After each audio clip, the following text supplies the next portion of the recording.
Programme میں دوبارہ خوشامدید کہتے ہیں ویورز. عورت اور مرد کے درمیان توازن کے حوالے سے گفتگو آج کی ہماری بڑی امپورٹنٹ جاری ہے.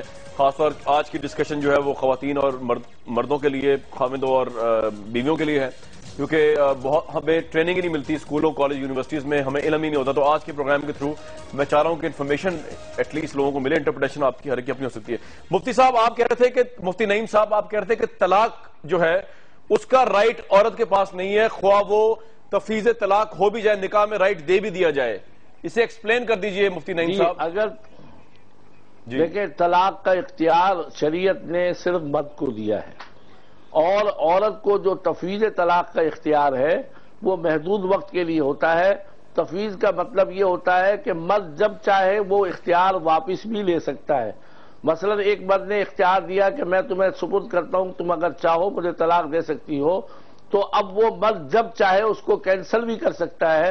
اس لیے شریعت نے ہر حالت میں طلاق کا اختیار مرد کو دیا ہے. ٹھیک ہے. اور یہ مختصر مدت کے لیے مفتی صاحب ایک منٹ مجھے بتا دیجئے، مختصر مدت سے کیا مراد ہے آپ کی؟ کوئی طے 6 مہینے، 1 سال، 1.5 سال؟ مختصر مدت سے مراد یہ ہے کہ مثال کے طور پر ایک آدمی نیا نکاح کر رہا ہے، عورت پہچانتی نہیں ہے کہ یہ مرد کس طرح ہے، تو وہ کہتی ہے کہ میں دیکھنا چاہتی ہوں آپ کو 2-4 مہینے، 6 مہینے، 2 دن، 10 دن، تو اس لیے مجھے آپ اختیار دے دیں. اچھا. تو اس لیے اس کا اختیار تفویض دی جاتا ہے. 8-10 اس کا یہ مطلب نہیں ہے کہ 25 سال کے بعد بھی عورت جو ہے اسی وجہ سے ناراض ہو جائے اور مرد کو یہ کہے کہ میں طلاق دے دوں. ٹھیک ہے. میں مفتی کبیر صاحب کو لوں گا، پھر فرزانہ باری صاحب کو کمنٹ لوں گا. مفتی عبدالقوی صاحب، آپ اسلام کی اس انٹرپریٹیشن سے ایگری کرتے ہیں کہ پہلی بات تو رائٹ ہی نہیں عورت کے پاس، یہ تو مرد کا رائٹ ہے، اور ہے بھی تو ٹیمپرری ہے، 7-8 دنوں کے لیے چیک کرتی ہیں خاتون اگر کرنا ہو تو؟ جی طلاق رکھیں. دیکھیے جی، بات یہ ہے کہ پھر وہی بات آ جائے گی کہ ہمارے تمام فقہاء اسلام نے کتاب التفویض کے نام سے، باب التفویض طلاق کے نام سے ایک مکمل عنوان قائم کیا ہے. جلدی بتا دیں، وقت کم ہے. ماشاءاللہ مفتی صاحب صاحب علم آدمی ہے.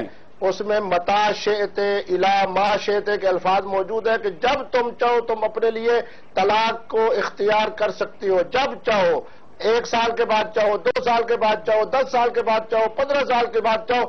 عربی کے اندر جو لفظ متا، سب سے پہلے میں بہت ہی عزت کے ساتھ یہ پوچھنا چاہتی ہوں، پہلے تو آپ اس میڈیا میں ہم سب کو یہ بتا دیں کہ ہم مفتی نعیم صاحب کی شریعت کی بات مانیں، ان کی شریعت کو اپنائیں، یا مفتی کبیر صاحب کی شریعت کو اپنائیں. وہ جو پوائنٹ ہم پہلے جس پہ بات کر رہے تھے انٹرپریٹیشن کی، اس انٹرپریٹیشن نے عورتوں کی زندگیوں کو عذاب بنا کے رکھا ہوا ہے. اسلام کے نام پہ آپ بار بار مرد کا جبر جو ہے وہ عورت کے اوپر جو ہے اس کو مسلط کرتے جاتے ہیں، اور پھر اسلام کے نام پہ اس کو جسٹیفائی کرتے ہیں. دیکھیں شادی جو ہے وہ ایک سول کانٹریکٹ ہے، ہمارے قانون میں بھی سول کانٹریکٹ ہے، اور اس میں یہ ہے کہ 2 بالغ شخص اپنی مرضی سے شادی کے بندھن میں بندھتے ہیں، اور اپنی مرضی سے جب چاہے جو بھی میاں یا بیوی جب وہ سمجھے کہ وہ شادی کا بندھن ان کے لیے ایک جو ہے وہ مشکل ہو گیا ہے، اس میں رہنا ان کے لیے مشکل ہے، تو دونوں کا حق ہے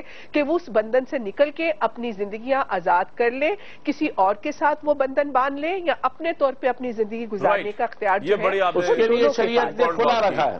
جی مفتی نعیم صاحب، اب آپ ایک بات بتائیں. مفتی نعیم صاحب سوال ہے میرا آپ سے کہ ایک تو آپ رسپونڈ کر دیجئے کبیر صاحب کی بات، اور عبدالقوی صاحب یہ بھی فرماتے ہیں کہ اگر 40 روز تک جو ہے وہ مرد عورت کی ضروریات پوری نہ کر رہا ہو، نہ نطفہ سے لے کے دوسری چیزیں، تو خود بخود ہی نکاح جو ہے وہ ختم ہو جاتا ہے. مفتی کبیر صاحب کی یہ انٹرپریٹیشن بھی ہے. مفتی صاحب میں ٹھیک ہے؟ میرے خیال سے مفتی عبدالقوی صاحب کو مفتی کبیر کہنا ہی غلط ہے. جو بات میں کہہ رہا ہوں میری طرف وہی بات منسوخ کی جائے. مفتی عبدالقوی صاحب کو آپ نے بٹھایا ہے مفتی کہہ کر، میں بالکل ان کو مفتی ماننے کو تیار نہیں. 3 اختیار دیے ہیں. تفویض طلاق کی صورت میں طلاق کا اختیار دیا ہے، تنسیق کی صورت میں تنسیق کا اختیار دیا ہے، اور خلو کی صورت میں خلو کا اختیار دیا ہے. خاوند کو صرف 1 اختیار تھا طلاق کا، لیکن اللہ نے 3 اختیارات جو ہے وہ خواتین کو دیے ہیں، کیونکہ اسلام ہمارا جو دین ہے. ٹھیک ہے مفتی نعیم صاحب رسپونڈ کر دیں.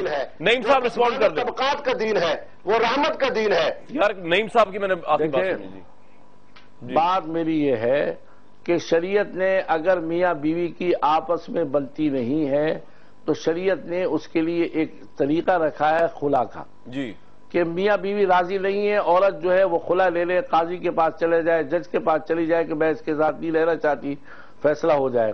لیکن اس سے یہ ثابت کرنا کہ مرد عورت کو طلاق کا اختیار ہے، خدا را یہ عورت کو اختیار دے دیا تو آپ سمجھ لو کہ میری اور کامران صاحب کی بیوی اور دنیا کی کوئی بیوی ہمارے ساتھ رہنے کو تیار نہیں ہوگی. معمولی سی جھگڑے کے اندر عورت جذباتی ہوتی ہے. میں آپ کو ایک بات بتاؤں گی مفتی صاحب کو ادب کے ساتھ کہوں گا, مفتی صاحب مفتیان کرام کے بارے میں یہ فتویٰ نہ دے. میرا خیال یہ ہے کہ یہ تو تمام دیکھنے والے اس بات کو سمجھتے ہیں کہ جس قدر بیوی جو ہے وہ مفتی صاحبان کی خوشحال ہوتی ہے اور خوش ہوتی ہے اور رضامند ہوتی ہے. اور میں تو یہ سمجھتا ہوں میرے سامنے ایک نہیں لاکھوں مثال ہے, میں نے پوری دنیا کا سفر کیا. علماء اسلام کی بیویں جو ہے جس قدر شہزادی بن کے گھروں کے اندر رہتی ہے, ان کا ادب ہوتا ہے, ان کا احترام ہوتا ہے. وقت ختم ہو گیا. مفتی نعیم صاحب میں تو اس باقی عورت اگر چاہتی ہے تو وہ خلا لے لے, شریعت نے خلا کیا اس کو اختیار دیا. مفتی نعیم صاحب میں تو آپ سے یہ کہہ رہا تھا کہ میں تو اس چیز کا قائل ہوں کہ ظلم اور جبر کے ساتھ جو ہے وہ رکھنا ہی نہیں چاہیے خاتون کو اپنے ساتھ. اور اگر کوئی خاتون جو ہے شریعت نے خلا رکھا ہے, ہاں وہی نا, خاتون چاہتی نہیں ہے خواہ مجھے طلاق دے دے اگر تجویز کیا ہوا ہے یا خلا لے لے, میں تو دونوں لحاظ سے راضی ہوں. فرزانہ باری صاحب کچھ آپ نے کمنٹ کرنا ہے؟ وہ چیز کیا تیز بات ہے. دیکھیں جہاں پہ کامران صاحب اجازت دیں گے آپ یہاں پہ ویسے ہی لا کے بٹھا دیتے ہیں. جی بالکل. میں یہ بات کر رہی ہوں کہ اگر مفتی صاحب کی جو فکر ہے اس کے اندر ایک جبر کا ایلیمنٹ ہے, وہ یہ سمجھتے ہیں کہ اگر عورت خوش نہیں ہے پھر بھی اس کو جبرن اس کے ساتھ رہنا چاہیے. بھئی آپ پہلے تو یہ آپ ایک بنیادی حق ہے, میاں بیوی کا رشتہ جو ہے وہ ایک والنٹری بندھن ہوتا ہے, وہ زبردستی کا بندھن نہیں ہوتا, مرضی کا بندھن ہوتا ہے. یہ جو آپ ہمیں اسلام کے نام پر ایسی باتیں بتاتے رہتے ہیں, لوگوں کے ذہن جو ہے آپ خراب کرتے ہیں کہ آپ یہ لوگوں کو بتا رہے ہیں کہ جی عورت جو ہے وہ جذباتی ہے.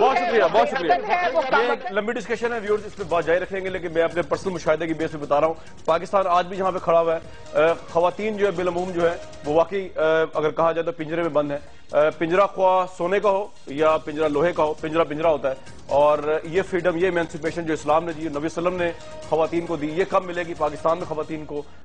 ٹائم از دا بیسٹ جج. مجھے نیکسٹ ٹائم تک کے لیے اس پروگرام کے پلیٹ فارم سے